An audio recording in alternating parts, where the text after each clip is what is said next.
All right, अगर आप एक गेट एस्पिरेंट हो, ये वीडियो आपको काफ़ी ज़्यादा हेल्प करेगा क्योंकि मैं यहाँ पे अपने बहुत सारे मिस्टेक्स डिस्कस करने वाला हूँ। तो मैंने 2 बार गेट का पेपर अटैम्प्ट किया है, पर पहले वाले अटैम्प्ट में मैंने मिस्टेक्स नहीं करे थे। वहाँ पे कुछ टाइम का लिमिटेशन था मेरे पास, तो उस वजह से कुछ बोल ही नहीं सकते उसके बारे में। सेकेंड अटैम्प्ट में मेरे पास टाइम भी था, पर मैंने गेट एग्ज़ाम को बहुत ज़्यादा गलत इंटरप्रेट किया। उस वजह से मेरा उस लेवल पे भी रैंक नहीं आ पाया जिस लेवल पे आया है, ठीक है। और थर्ड अटैम्प्ट मैंने किया नहीं, मैंने 2 ही अटैम्प्ट किया है, पर मैंने सेकंड अटैम्प्ट में भी मिस्टेक्स करे थे और वही मिस्टेक्स मैंने लोगों को बताए मेरे अटैम्प्ट्स के बाद, ठीक है। क्योंकि अगर आप रास्ते पे चलते आए हो और रास्ते में अगर आप गड्ढे में आप गिरे हो तो आपको पीछे वालों को बताना चाहिए, राइट, कि यहाँ पे गड्ढा है तो यहाँ से घूम के जाना आगे, नहीं तो आप भी गड्ढे में गिरोगे। तो वही मैं वापस से करने वाला हूँ। 2017 में ज़ीरो से प्रिपरेशन करना स्टार्ट किया था इंजीनियरिंग के बाद। कुछ भी कॉन्सेप्ट्स पता नहीं थे, क्लासेस में जाता था, हर चीज़ नई सिखाई जा रही थी, वो मैं समझ भी पाता था कुछ कॉन्सेप्ट्स मैं समझ नहीं पाता था। फिर वो कॉन्सेप्ट जो समझ में नहीं आए हैं कोई दूसरा इंसान से पूछना पड़ेगा। उस इंसान ने अगर आपको पढ़ा दिया तो ठीक है, अगर नहीं पढ़ा पाया तो वही का वही रह गया, ठीक है। और जो भी आपको समझ में भी आया है वो कुछ टाइम बाद आप शायद से भूल जाओगे, क्योंकि बहुत ही शॉर्ट पीरियड में वो बहुत कुछ आपको दे रहे हैं। तो सारा चीज़ उसी लेवल पे मेंटेन करके रखना, जो भी आपने सीखा है वो बहुत ज़्यादा डिफिकल्ट बन जाता है ऑफलाइन कोचिंग में। इसलिए अगर आप फर्स्ट टाइम गेट का पेपर अटेम्प्ट कर रहे हो और अगर आप क्लासेस लगाना चाहते हो और आप ज़ीरो से प्रिपरेशन करने के बारे में सोच रहे हो, तो मैं आपको रिकमेंड करूंगा आपको ऑनलाइन लेक्चर्स के बारे में ही सोचना चाहिए। क्योंकि अगर आप कोई भी चीज़ समझ नहीं पाए या फिर कोई भी समझी हुई चीज़ अगर भूल भी गए तो वापस से आप वो वीडियो लेक्चर देख सकते हो पर्टिकुलर उस कॉन्सेप्ट के लिए, ठीक है। तो ये एक फ़ायदा होगा अगर आप ऑनलाइन लेक्चर्स फॉलो करोगे तो। अब बात करते हैं कि सेकेंड अटेम्प्ट के बारे में। फर्स्ट अटेम्प्ट में कुछ सब्जेक्ट्स प्रिपेयर नहीं हो पाए थे, तो सबसे पहले मैंने वही सब्जेक्ट प्रिपेयर करने के लिए ले लिए। ये एक मैंने अच्छा डिसीजन लिया था, पर उसी के ऊपर मैंने एक गलत डिसीजन भी ले लिया। मुझे बहुत सारे लोगों ने बताया था गेट एग्ज़ाम एक न्यूमेरिकल ओरिएंटेड एग्ज़ाम है, यहाँ पे आप जितना ज़्यादा न्यूमेरिकल सॉल्व करोगे उतना ज़्यादा आपका कॉन्सेप्ट क्लैरिटी होगा, उतना ज़्यादा आप गेट में एक अच्छा रैंक लेके आओगे। पर मैंने कभी खुद से क्वेश्चन नहीं किया कि ज़्यादा न्यूमेरिकल सॉल्व करने से मैं अननोन क्वेश्चन कैसे समझ सकता हूँ, ठीक है। ये मेरी सबसे बड़ी गलती थी। मुझे लगने लगा था कि मैं जितने ज़्यादा टेस्ट सीरीज सॉल्व करूँगा, जितने ज़्यादा क्वेश्चन सॉल्व करूँगा, उतना ज़्यादा मेरा कॉन्सेप्ट क्लैरिटी होगा। पर मेरे को बाद में रियलाइज़ हो रहा है अभी कि बहुत सारे क्लासेस के वर्कबुक सिमिलर क्वेश्चन से भरे हुए हैं और टेस्ट सीरीज में भी जो क्वेश्चंस होते हैं वो कहीं ना कहीं प्रीवियस ईयर क्वेश्चन का ही एक्सटेंशन होता है। और हर बार गेट में एक नया क्वेश्चन फ्रेम होता है, एक नए स्टोरी के साथ। हो सकता है सेम टॉपिक पे वो क्वेश्चन फ्रेम हो पर स्टोरी नहीं होगी, ठीक है। अगर उस लगभग सेम स्टोरी आई तो आप सॉल्व कर सकते हो, पर अगर एक अच्छा क्वेश्चन पूछ लिया तो जो लोग भी फॉर्मूला रट के कोई सब्जेक्ट प्रिपेयर कर रहे हैं तो उनके लिए बहुत ज़्यादा प्रॉब्लम होने वाली। क्योंकि मैंने ऐसे कुछ सब्जेक्ट्स थे जो मैंने फर्स्ट अटैम्प्ट में मैंने जो सब्जेक्ट छोड़ दिए थे, ऑफ कोर्स मुझे उस सब्जेक्ट से डर लग रहा था, राइट। तो मैंने वो सब्जेक्ट्स कहीं ना कहीं रटने वाले प्रोसेस से कंप्लीट किए थे। फॉर्मूला पता है, वो फॉर्मूला कहाँ पे अप्लाई करना है, बस इतना ही मैंने सीखा था। तो जब भी कोई एक एक्स्ट्रा ऑर्डिनरी क्वेश्चन आता था मैं सॉल्व नहीं कर पाता था, ठीक है। पर वो सब्जेक्ट अभी मैं वापस से जब देखता हूँ मुझे ऐसा रियलाइज़ होता है कि ये सब्जेक्ट में मैंने जितनी गधा मजदूरी की है और अगर मैं एक अच्छे तरीके से प्रिपेयर करता कॉन्सेप्चुअली तो मुझे उतनी गधा मजदूरी भी करने की ज़रूरत नहीं पड़ती थी, ठीक है। तो गधा मजदूरी मत करो मेरे भाई, आप सभी लोग मेरे छोटे भाई बहन जैसे हो, इसलिए मैं आपको समझा रहा हूँ, ठीक है, कि कॉन्सेप्चुअल क्लैरिटी के पीछे भागो। मैं हमेशा बोलते रहता हूँ कि टीचर का लेवल टच करो। इसका मीनिंग क्या है? कमेंट सेक्शन में मैंने एक वीडियो के नीचे देखा था, कमेंट आया था कि टीचर का लेवल टच करना है, उसका मीनिंग क्या है? जो भी आपको क्लासेस में टीचर पढ़ा रहा है सिर्फ फॉर्मूला बॉक्स में डाल दिया, उसका मीनिंग ये नहीं है कि फॉर्मूला जो उसने फॉर्मूला के बारे में जो भी इंफॉर्मेशन एडिशनल दी थी वो आपके लिए इंपॉर्टेंट नहीं है, ऐसा बिल्कुल भी मत समझना। वीडियो लेक्चर्स में जो भी एक एक सेंटेंस वो आदमी बोल रहा है वो आपको समझ में आना चाहिए। अगर आपको हर एक चीज़ उस वीडियो की समझ में आई है और आपके नोटबुक में आपने लिखी है तो आपने टीचर का लेवल टच किया है, ठीक है। सिर्फ नोटबुक में लिखना नहीं है, हर एक चीज़ जो भी उसने लेक्चर्स में कही थी वो आपको समझ में आनी चाहिए। तो आपने टीचर का लेवल टच कर लिया है तो आपको बहुत ज़्यादा न्यूमेरिकल्स भी सॉल्व करने की अभी ज़रूरत नहीं है। ये मैं समझाने की कोशिश करता हूँ कि टीचर का लेवल टच करो, यहाँ पे बहुत कम टाइम है, ठीक है, यहाँ पे बहुत कम टाइम है, हमें 10 सब्जेक्ट्स करने पड़ते हैं। और 10 सब्जेक्ट्स के लिए अगर आप बहुत ज़्यादा मटेरियल सॉल्व करने के बारे में सोचोगे, टेस्ट सीरीज सॉल्व करने के बारे में सोचोगे, आपका टाइम ऐसे बीत जाएगा, आप नवंबर में पहुंच जाओगे, आपको समझ में भी नहीं आएगा और 3-4 सब्जेक्ट्स बाकी रह जाएंगे।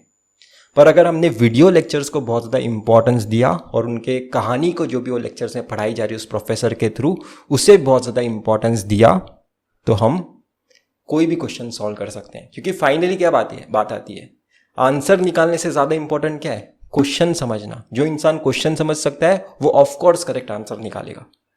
जो इंसान रट के जाएगा कि ऐसे वाले क्वेश्चन को ऐसे सॉल्व करते हैं, ऐसे वाले क्वेश्चन को वैसे सॉल्व करते हैं, जब ये दोनों क्वेश्चन वाला टाइप नहीं आएगा तो वो फंस जाएगा। ठीक है, ऐसा मत करना। मैंने ऐसे कुछ सब्जेक्ट्स के लिए किया था जिस वजह से मेरा रैंक सफ़र हुआ था, इसलिए मैं आपको बता रहा हूँ।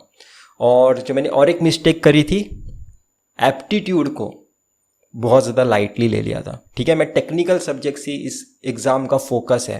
ठीक है, टेक्निकल सब्जेक्ट्स बातें करने के लिए तो बहुत मज़ा आता है कि टेक्निकल सब्जेक्ट्स में मैं बहुत ज़्यादा स्ट्रांग हूँ, टेक्निकल सब्जेक्ट्स में मैं बहुत ज़्यादा स्ट्रांग हूँ। पर फाइनली हर एक क्वेश्चन 2 मार्क्स का या फिर 1 मार्क्स का ही आने वाला है, उसमें एप्टीट्यूड 15 मार्क्स का आने वाला है। तो एप्टीट्यूड आपके लिए बहुत ज़्यादा इंपॉर्टेंट है। मैंने सिर्फ 4 मार्क्स स्कोर किए थे एप्टीट्यूड में, 15 में से सिर्फ 4 मार्क्स, जो एक बहुत ही बकवास नंबर है। ठीक है, अगर आप एप्टीट्यूड में एक्चुअल में स्ट्रांग रहोगे तो आप टेक्निकल में अगर मेरे जितना लेवल का अगर आप स्कोर कर लिए ना, मैं आपको बता रहा हूँ, आप अंडर 100 आ जाओगे। मैंने सिर्फ 4 मार्क्स स्कोर किए थे। मेरा 2018 में मार्क्स आया था 47 कुछ तो, और 50 मार्क्स पे 200 रैंक था। ठीक है, 53 मार्क्स पे अंडर 100 मार्क्स था, अंडर 100 रैंक था। और मेरा रैंक आया था 47 मार्क्स पे 800। ठीक है, मेरा रैंक आया था 2018 में 800 रैंक आया था, 800, क्योंकि मैंने एप्टीट्यूड में सिर्फ 4 मार्क्स स्कोर किए थे और मैंने सिग्नल्स भी रट्टा मारा था। ठीक है, तो ये मैंने कुछ मिस्टेक्स करे थे, और ये मिस्टेक्स अगर आप नहीं करोगे तो आप बहुत ज़्यादा एक्सेप्शनल, जो भी आपकी ड्रीम है ना, बाकी जो भी मैं टिप्स आपको बता रहा हूँ उससे आप टेक्निकल पक्का स्ट्रॉन्ग कर लोगे। आपको सिर्फ ज़रूरत है तो एप्टीट्यूड स्ट्रॉन्ग करने की। ठीक है, एप्टीट्यूड पे बहुत ज़्यादा फोकस कर। अगर आपका एप्टीट्यूड वीक है, अगर आपके गेट के क्वेश्चंस नहीं बनते, तो कैट वाले वीडियोस देखने की कोशिश करो कि एक लेवल अप के अगर हम प्रिपरेशन करेंगे ना, तो ऑटोमेटिकली एक लेवल डाउन की प्रिपरेशन ऑटोमेटिकली हमारे लिए आसान हो जाती है। ठीक है, तो कोई भी सब्जेक्ट से डरो मत। मैं आपको बता रहा हूँ, हर सब्जेक्ट कॉन्सेप्चुअली समझा जा सकता है, या फिर कौन सा सब्जेक्ट पक्का फॉर्मूला ओरिएंटेड आएगा ये भी आपको पता होना चाहिए। जैसे सिग्नल्स फॉर्मूला ओरिएंटेड आएगा, इसे मुझे किसी ने प्रॉमिस नहीं किया था, बस मैंने कर लिया था फॉर्मूला ओरिएंटेड, क्योंकि मुझे बहुत ज़्यादा डर लगता था उस सब्जेक्ट से। जबकि ईएमटी लोगों ने प्रॉमिस कर दिया, मैं भी आपको प्रॉमिस करता हूँ कि ईएमटी फॉर्मूला ओरिएंटेड आएगा, तो उसकी फॉर्मूला ओरिएंटेड प्रिपरेशन करोगे तो भी चल जाएगा। पर सिग्नल्स, कंट्रोल्स, कॉन्सेप्चुअल प्रिपरेशन करो। ठीक है, आप कोई भी ब्रांच के हो सकते हो, ये सभी के लिए लागू होता है। आपको पता होना चाहिए कि गेट एग्जाम में कौन सा सब्जेक्ट फॉर्मूला ओरिएंटेड आता है, उस सब्जेक्ट का फॉर्मूला ओरिएंटेड प्रिपरेशन करोगे तो चल जाएगा। पर अगर कोई सब्जेक्ट में तगड़े लेवल के क्वेश्चन आते हैं, अच्छे कॉन्सेप्चुअल क्वेश्चन आते हैं अच्छे स्टोरी के साथ, तो आपको उसके कॉन्सेप्ट पे ध्यान देना है और उस टीचर का लेवल टच करना ही है मेरे दोस्त।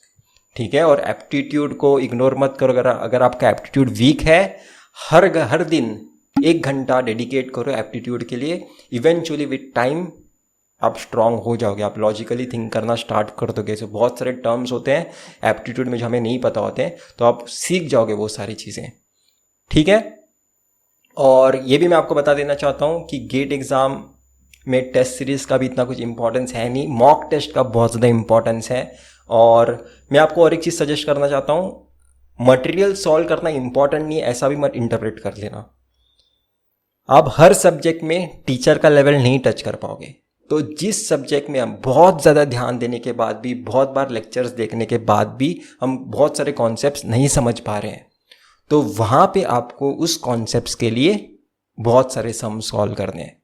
जिन कॉन्सेप्ट्स में हम टीचर का लेवल टच कर पा रहे हैं, तो उन कॉन्सेप्ट्स के लिए हमें बहुत ज़्यादा मटेरियल सॉल्व नहीं करना है। तो थोड़ा स्मार्ट डिसीजन लेना पड़ेगा कि कब क्वेश्चन सॉल्व करने हैं और कब नहीं सॉल्व करने। कब नहीं सॉल्व करने, जब हमें सारी चीज़ें समझ में आ रही है जो भी लेक्चर में पढ़ाई जा रही है, तब बहुत ज़्यादा न्यूमेरिकल्स मत सॉल्व करो, सिर्फ प्रीवियस ईयर सॉल्व करो, वो क्लासरूम में जो भी वो करा रहा है वो सॉल्व करो, और उस प्रोफेसर ने कुछ होमवर्क दिया है तो वो सॉल्व करो।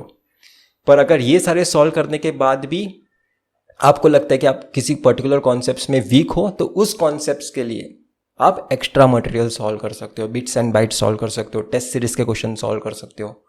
तो ऐसी अप्रोच होनी चाहिए गेट एग्जाम के लिए।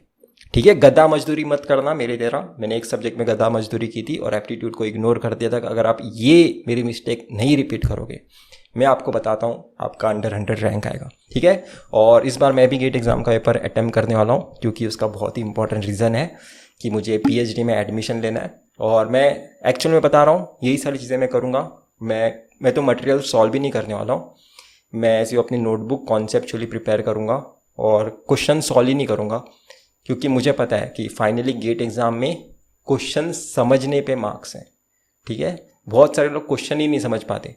ठीक है, एक्यूरेसी बाद में आती है। एक्यूरेसी भी मुझे लगता है कि क्वेश्चन समझने पे ही है, क्योंकि एक इंसान अगर फर्स्ट अटेम्प्ट में जो उसने क्वेश्चन पढ़ा है, अगर उसे फर्स्ट अटेम्प्ट में ही वो क्वेश्चन समझ में आ गया और उसने फर्स्ट अप्रोच भी उस क्वेश्चन को सॉल्व करने के लिए करेक्ट लगाई, तो उसे पता है कि वो बहुत ज़्यादा टाइम बचाने वाला है। तो अगर वो बहुत ज़्यादा टाइम बचाने वाला है तो आराम से सॉल्व कर सकता है, उसका एक्यूरेट आंसर आएगा।